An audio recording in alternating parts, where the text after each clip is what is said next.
I want to give all praises, glory, and honor to Yahweh, Ba'ashem, Yahushai, Ba'ashem, Kakadash. Double honors to the elder apostles and the elders of Great Millstone who rule well and teach well.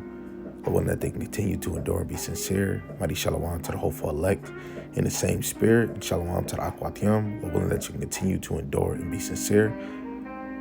The Lord willing must have mercy on the other brothers and sisters that's not in the faith.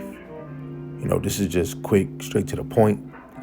The title of this one is, if you don't have the answer, just shut up.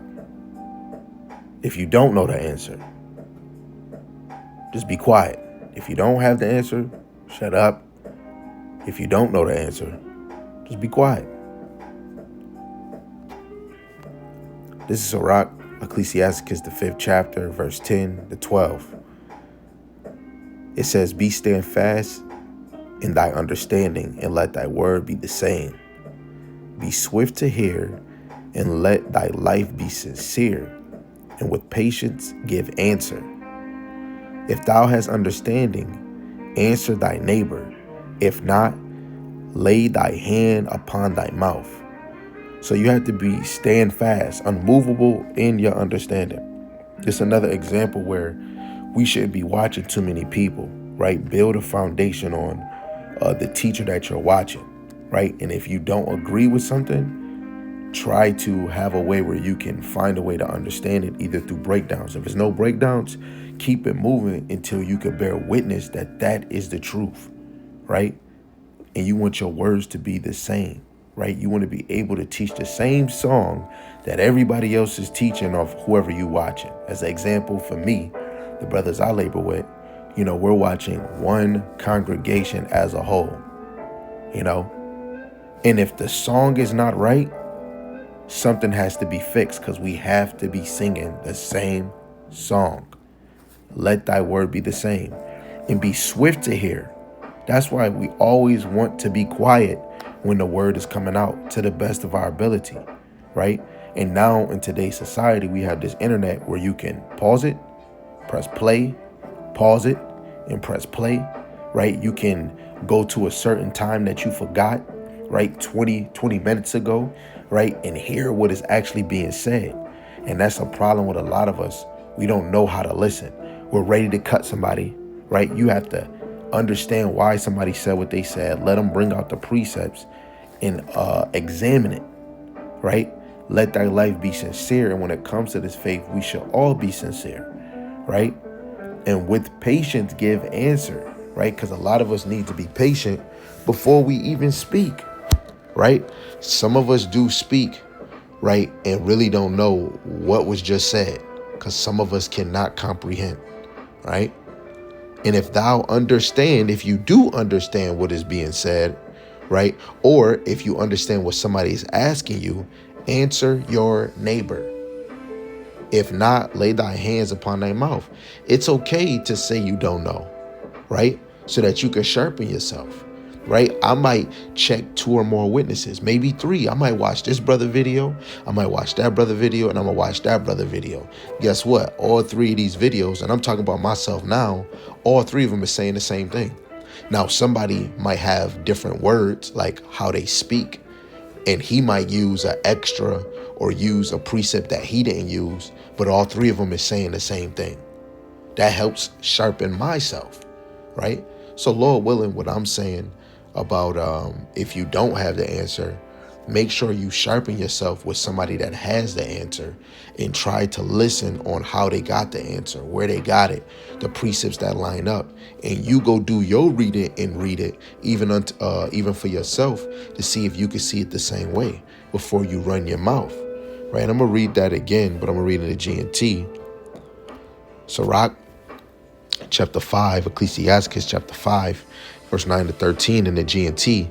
Be certain about what you believe and consistent in what you say. Don't try to please everyone or agree with everything people say. Always be ready to listen, but take your time in answering. Answer only if you know what to say. And if you don't know what to say, keep quiet. Speaking can bring you either honor or disgrace. What you say can ruin you. So starting with verse 9 and 10, where it says, be certain about what you believe and consistent in what you say.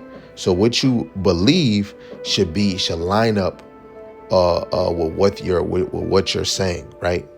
Let alone when it comes to a breakdown, you should have consistency with your breakdown, right?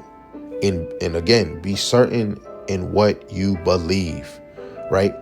Because you see it a lot of times where, like right now, brothers can be teaching John 1:1 is the word is Yahushai.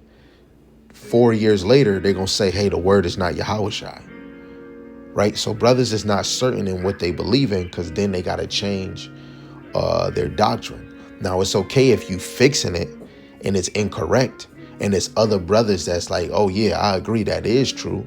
But if you making up something new, it's better that you just be quiet and be consistent in what you say, right? And be consistent in what you do, right? Because some brothers is not consistent in this thing, right? Don't try to please everyone or agree with everything people say.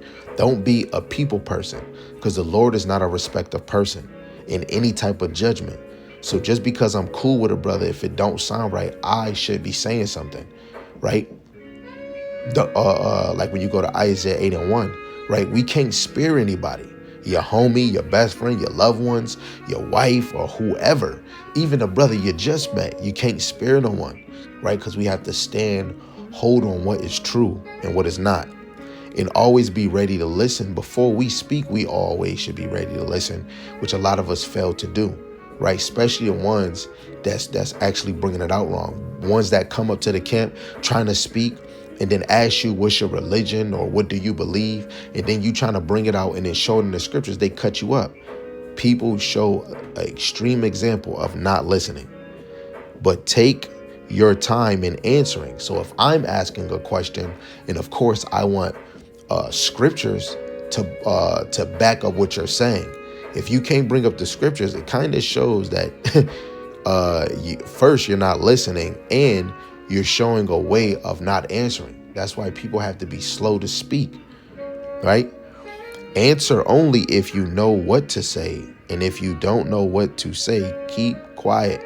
That right there is plain, right? We all need to humble ourselves. It's times where I might not know something, right? In these scriptures, I just go, because now we got this. I can either go to a brother, or I could just go to YouTube and get the breakdown and just hear it, and to be able to receive it and then search it for myself.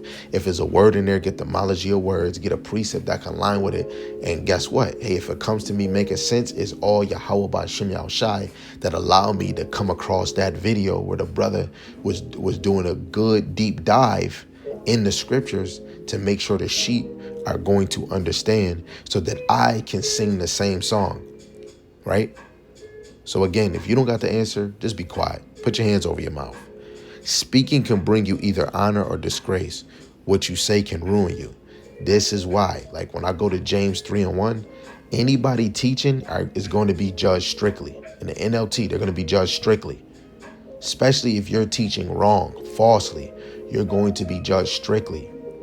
Right? 1 John 2:21 is no lie of the truth. Every day, make sure you add in, or every other day, or whenever it hits you, you should be asking the Lord to guide you to teach the truth, and not teach what pleases you, or teach what you see. Ask the Lord to allow you to understand the scriptures in the same way as the men before you, right? All praises to Yahweh Ba'Shem Yahushai. Lord willing, this was straight to the point and edifying, right? Because in order for us to do this thing right, we must be sincere, right? You must be sincere and devoted to this, dedicated to it. Because to be sincere is gonna hit you too, that you want to tell the truth. It will irk your nerves if you make a mistake, and if you do make a mistake, you'll hurry up and clean it. They're just like your house. It get dirty, you clean it. You make a mess, you clean it. So Lord willing, we can continue to clean up, so that we can give that raw truth and not a comfortable lie. Yahweh Ba'Shem Yahushai Ba'Shem Rakakwadash. Shalom. Shalom.